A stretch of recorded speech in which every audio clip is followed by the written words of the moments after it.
Welcome back to the Zmart podcast. I have a special guest because every business needs it, even though they avoid it. We have Donny Byrant with me. He does a lot of copywriting. Can you give our audience just a little background on what you do, and then we're going to lead into what is copywriting? Sure.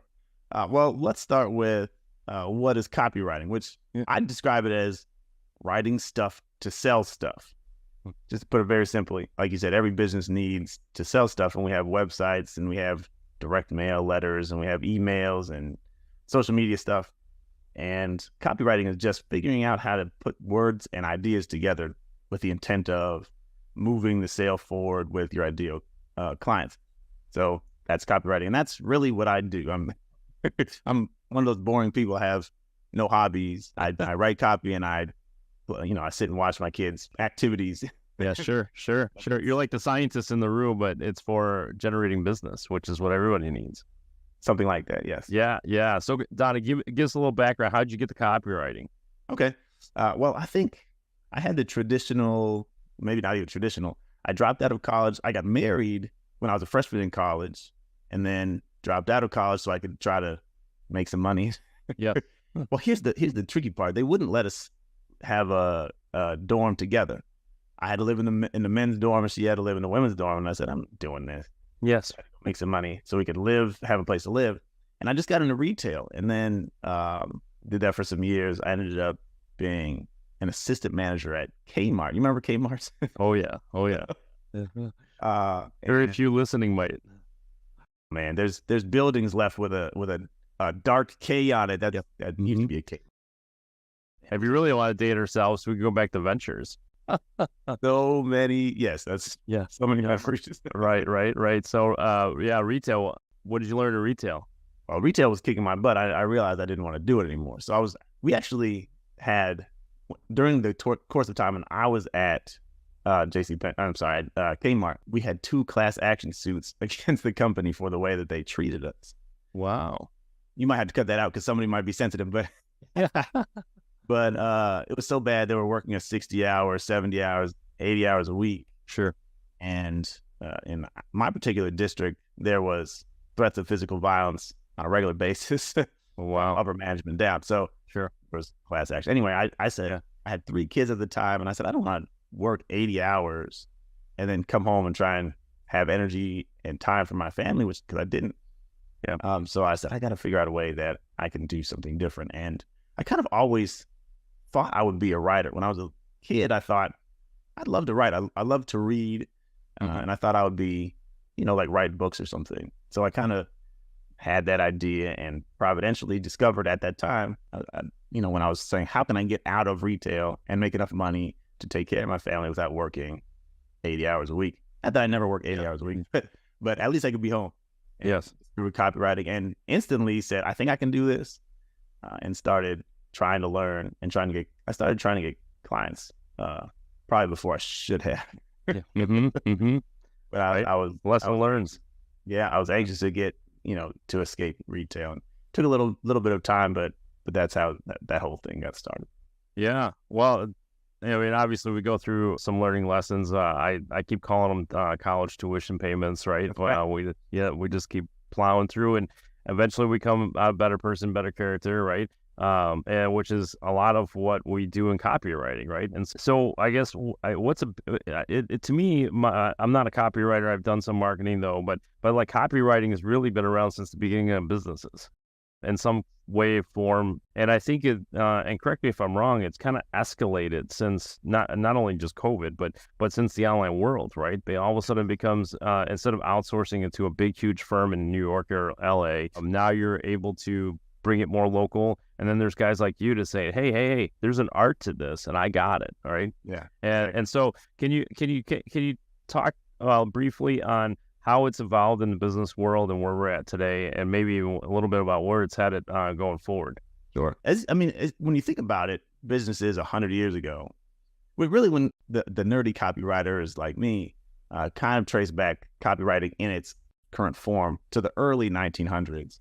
And back then, all you had was mail and newspapers, and maybe a little bit of radio. So people were writing ads, but also ads didn't dominate radio like they do today. You get 2 songs and Yeah. 14 commercials. Yes. There were just big firms primarily writing for bigger accounts, and mom and pop would probably just write something for the newspaper, a little ad or what have you, because there wasn't that much media, and it was driven by other things. And as introduced television and you introduce the internet, there just becomes more and more places where you need to have words written by somebody who understands how to communicate and how to persuade people, and became more and more prevalent. And then also with small businesses gaining access to those tools that used to be the big TV station, it takes $1 billion to make a TV station, or however much it costs to make a radio station. And a regular small business wouldn't have access to all of that. They make it, may be able to buy radio time. Not all of them did, but they could send letters in the mail or yellow pages. Once again, dating ourselves. But then with the internet, things became cheaper and more accessible. And then with social media, now there's free options, and everybody feels like they need to be everywhere. And so they're creating more and more. Everybody is an instant copywriter now, right? At least they're trying to be. Right. Yeah. And there's nothing wrong with that, right? I think I was just telling my brother, if you can get excited about something and get other people excited about it too, you're halfway there, really. Mm-hmm. Yeah, so that's pretty much how, with email and social media, and there's paid ads and stuff like that.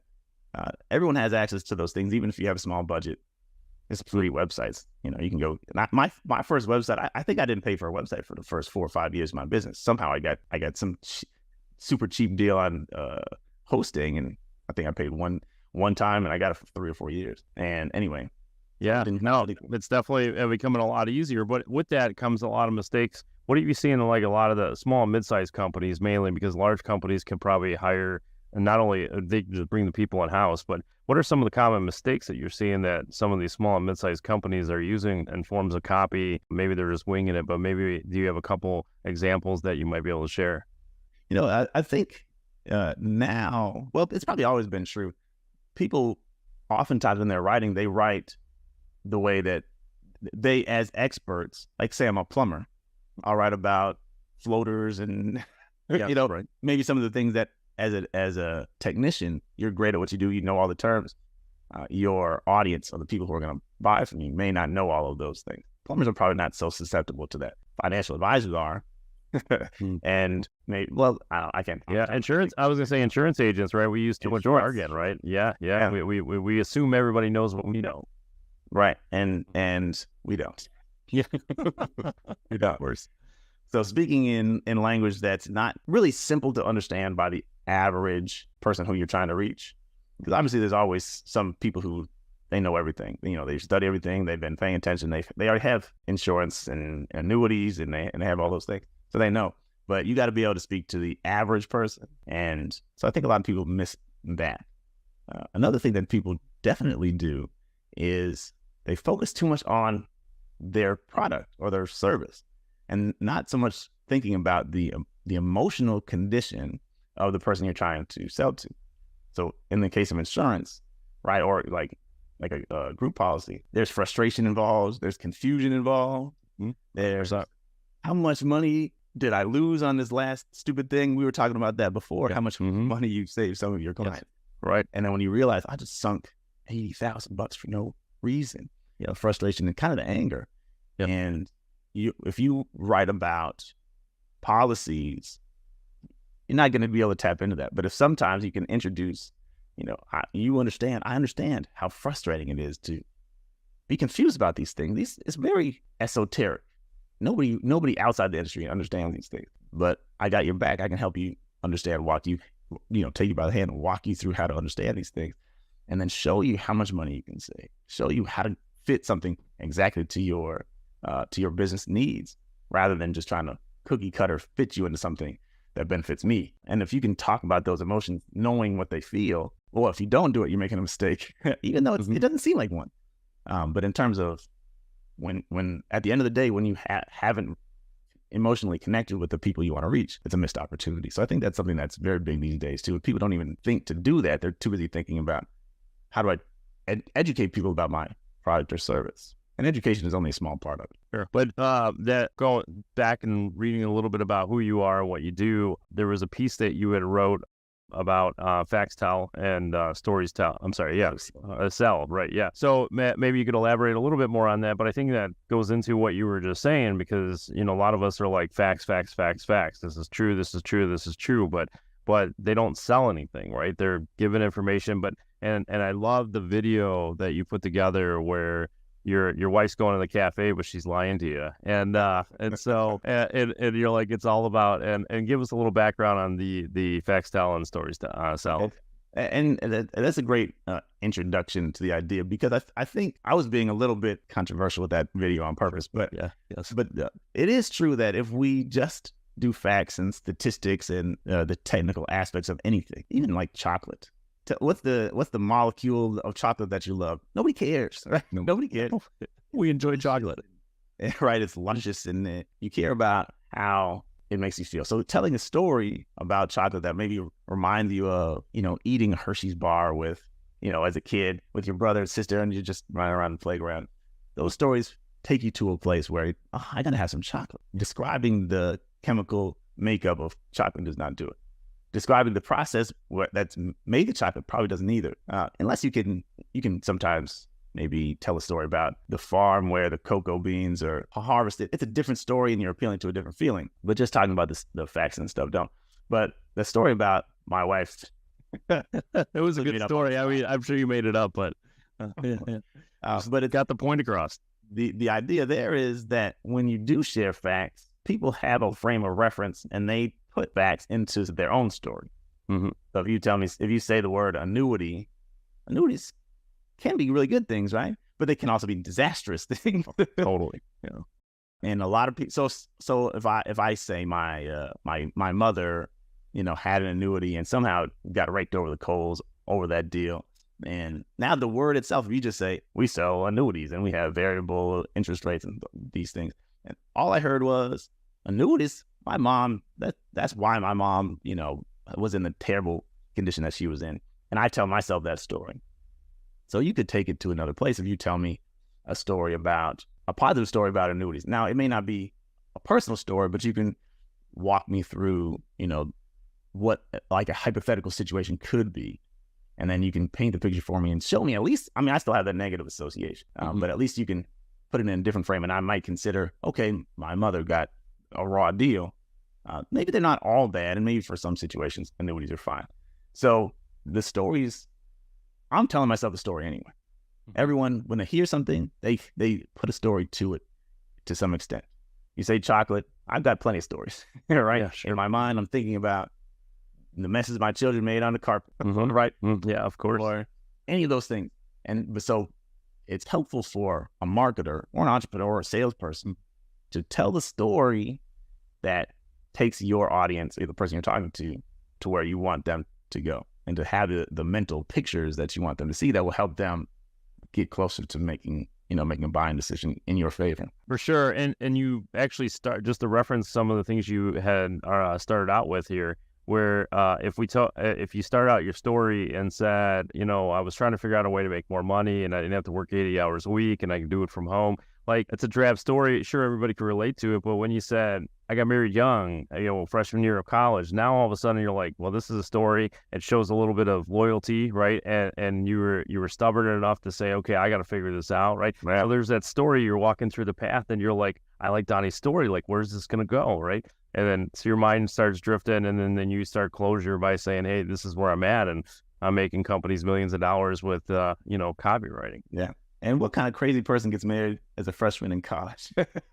Somebody that falls in love. I think it's a good love story. It's good that you did that, because I met my wife after I got out of the military, and I was like, I'm on the 10-year plan. If she sticks around 10 years, she's golden, right? And so I made her linger around for 4 years before we got married. And so, but she was in the middle of school, and I was trying to build this insurance business, and there was a lot of crazy stuff. But that's no excuse. Like you were working on the college degree, you had other goals, but life changes, right? And you just kind of adapt to it. Same with adding kids, right? Like things change, you just gotta keep moving with the punches, right? Yeah. And so now you're on this campaign that you're working on, and can you give us a little background on that made you look campaign. I think a little bit, it's mostly about subject lines, but can you give us a little idea what you were working on? What was the idea? And, how long is it going to last? Because it seems like it's still going. Yeah. Here's the interesting, I'll reveal this. Everybody doesn't know this, but since we're buddies, I'll tell you. Sure. Most of those videos are 2 years old. Hey, they're good content. I've watched some of them. I appreciate that. They're the first thing that somebody had convinced me, you need to make some videos, to diversify your content mix. Like I'm a writer, so I like to write, and I'm kind of shy on camera. Once I get talking, I'm fine, but talking to the camera by myself is weird. But I was encouraged, just if you you can reach different people and show your personality, and the algorithms are kind of favoring video right now. So about 2 years ago, I said, okay, what's something I can talk about consistently? Because I had the crazy idea. I'm gonna make 100 videos in 100 days. And I didn't make video every single day, but I did about 115 videos, maybe 120 videos in about 140 days. So that kind of worked that way. But sure. Subject lines was the one thing that I knew I could talk about every single day. I write them all the time. I read them all the time. And because like you said, there's an art and a science to it. I can tell you why I wrote the subject lines I did. I can tell you how they performed for the one that I still have access to the data I remember. I can tell you all kinds of crazy stuff. And the ones that I read, same thing. I can tell you why they're really cool or why they're really bad. Like, I didn't talk about any bad ones. So anyway, there's I have recorded 105 of those videos, and I put them on YouTube. And then what I'm doing now is putting them on LinkedIn. So I think, I plan to still make more, but I took a little break 2 years ago. Yeah. And so we'll see how many more I put on. You're still writing them. You're still putting the script together. Yeah. So it's just me trying to create a valuable resource for entrepreneurs like yourself. Everybody needs subject lines they're sending out your emails. And I get that question a lot. What are some subject lines that work? What are subject lines that people open? And so off the top of your head, you're like, I could think of a few, but everybody's business is different. Everyone's audience is different. Everyone's offer is different. So I got a compilation of, so there's 104, 105, I can't remember at this moment. And they're from real estate, they're from health, they're from relationships, they're from financial. And some of them are just, boilerplate. You can pretty much use them for everything. I got mentioned President Biden in there for the lovers and the haters. Yeah, I got right. Elon Musk in there for the lovers and the haters. Mm-hmm. Because these are people who you have emotional reactions. Sure. Yeah. Either you love them or you hate them. There's really not anywhere to feel between. You don't love a Tesla? Come on. Right? Yeah, right. But some people hate it. Yes. But you bring up good points, and I encourage everybody to go look at it, despite that they're 2 years. And then for years, I've been trying to study this stuff. I'm not an expert by you because I got my own craft, but, picking up things, there's these guys, and I'm trying to remember, I was going to search it while it triggered when you were talking about headlines and stuff. There was that famous headline, the Abraham guy. I can't think of his name, but you know who he is? Well, Donny's going to be the next one. Yep. Yeah. And so the most famous headlines ever existed, and then how do they modify it today? I think that would be pretty interesting, because a lot of those are from the early 1900s, and they still work, right? You're right. And even now, even a lot of business owners, even myself with the podcast, there are certain things, because there's a small little description, it doesn't give the full content, that I actually wonder, sometimes I nail it on the title, and I'm like, wow, I'm surprised. I'm like, that's interesting. And it could be, something like, I remember years ago, we were doing email campaigns, and I put your health insurance plan sucks. And a whole bunch of people opened up, right? That's a great one. But then I'm like, this is the one thing that you need to know about health insurance. And I get a much lower rate, even though it's a good one, but it's still right. It's all about the emotional drive and where it's going. But obviously the copy is definitely key in a lot of things. And I think business owners really don't take it to heart, and even just employers, not just business owners, because there's mid-sized companies that don't have the owners anymore, the transition or whatever it might be. Yeah. But it's definitely key, because there's things that I pick up and I read, and I actually got your latest newsletter here. We'll talk about that in a second. But there's times I pick up material from even my own client base, and I'm like, did anybody proofread this? That's just step one, right? Sure, you could write a copy. They make so many tools for these small business owners that they got Grammarly, which is very inexpensive. You could change the tone you want it and at least sound better, right? If anything. And then there's always the creativity, right? And there's a lot of things that people could do. But as we're moving forward, so we're in this new post-COVID world, and things are moving faster. I can see, like online, it seems like the activity is increasing. People are more in the game. Do you think it's like, the whole blue ocean strategy where now it's getting muddy waters, or do you think that copy's always there and it's just moving in a different direction? Yeah, well, here's what's interesting, and I think you're 100% correct. I think there's more opportunity than ever, and there's going to be more need for copy than ever before. There's a lot of competition because everybody's got 1,000 places where they put copy, whether they wrote it, they found somebody to write it, or now with artificial intelligence like ChatGPT, a lot of people are using that to write sales copy for them, or at least to help them write it. And there are blog articles, all the content that they do, even video scripts. If you've seen, I don't know if you ever used Vimeo, but Vimeo now has a script generator. You can say, hey, I want to talk about this. Yeah. We'll give you a rough outline of the script. So even people who don't want to write video scripts can use AI to get like a shortcut. And all those things are cool. So it's both. Things are accelerating. There's going to be more and more copy and content everywhere. And people need it more to try and stay relevant and stay visible. So there's going to be a lot, but there's going to be a lot of competition as well. I think one thing that differentiates this current era is we're all competing with Netflix. All of us are. So maybe back in the day it wasn't so much so, but right now I can read your email or I can watch Breaking Bad, right? What am I going to do? It's on my phone. I got it right here, and thousands of hours of any show that I want to watch on YouTube as well. And so we can't afford to be boring. We can't afford to be irrelevant. We had to say things that are interesting, in some ways entertaining, and specifically relevant to the situation that our readers are in. So your insurance plan sucks. That's great, because I got to deal with that, right? Yes. I got to deal with that. Something you need to know. It's like, that's what I got a guy for. I got a guy for that. I'll just call Butch. She can fix that. Yeah, loyalty. That's right. So there's still, I think there's still a blue ocean. There's still so much room for personality to come through, and opinion matters. For you to stand, put your flag in the ground and say, I believe in this or that. It may be more of a blue ocean than ever for you to take a stand on something, anything. Like we're saying, there's only one of you. What's that? There's only one of you, right? That's right. Yeah. And so and everyone's so opinionated these days and so emotionally reactive to everything. But I think that makes it a little bit easier to build a tribe around you.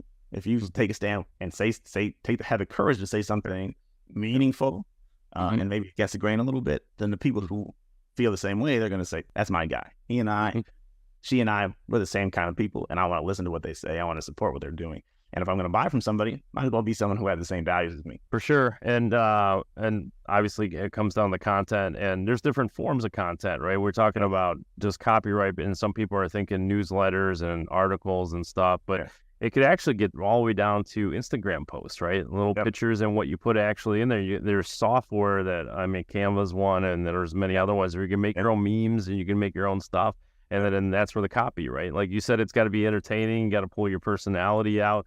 And some of that really gets difficult. And I know, it's about leveraging technology. I've used ChatGPT, but it's really just for bullet points. You get that writer's block, right? And you're like, okay, I'm trying to find things to write or talk about this topic. And then it spells some out. You're like, yeah, I know everything on there. I just needed the bullet points. I just couldn't extract it. Right.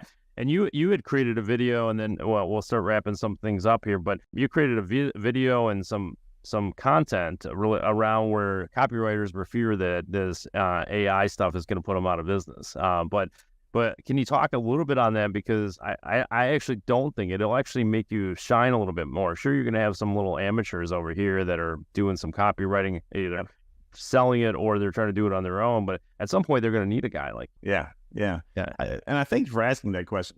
I made a couple of videos over. It's weird because maybe a year and a half ago or 2 years ago, the first kind of wave before ChatGPT came out, there was a couple of AI tools that were less advanced. And I made a video. I was saying, if you're really committed to being a basic writer, you will be replaced one day, right? But if you have the drive to continue to improve yourself and to work on being good, you don't have to worry about AI. And then ChatGPT came, and everybody started going, "It's the sky's falling," right? I had a guy call me on the phone, Donny, what am I gonna do? I think it's all coming down. I'm like, first of all, here's what's interesting: the same way that people don't want to learn how to write copy, a a lot of people are not going to want to learn how to use Chat GPT. It's not that difficult, but there's just the fear of technology or the hesitancy to kind of mess around with that. And like you said, you're focused on your business, doing the things in your business that you're great at.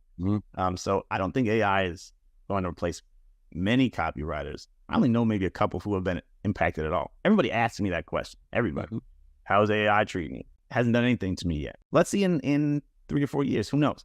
But actually, to your point, I think it's a tool like any other tool that will help us to be more productive and streamline our efforts. But we still have to have personality. We still have to have those opinions. We still have to know how to respond to our individual circumstances and our individual audiences.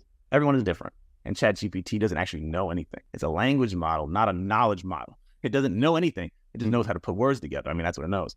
But it doesn't know how anyone's going to react to any given thing. And it doesn't know what's true either, which is prove because if there's a button that says regenerate, and if you hit the button, it'll say something different. True.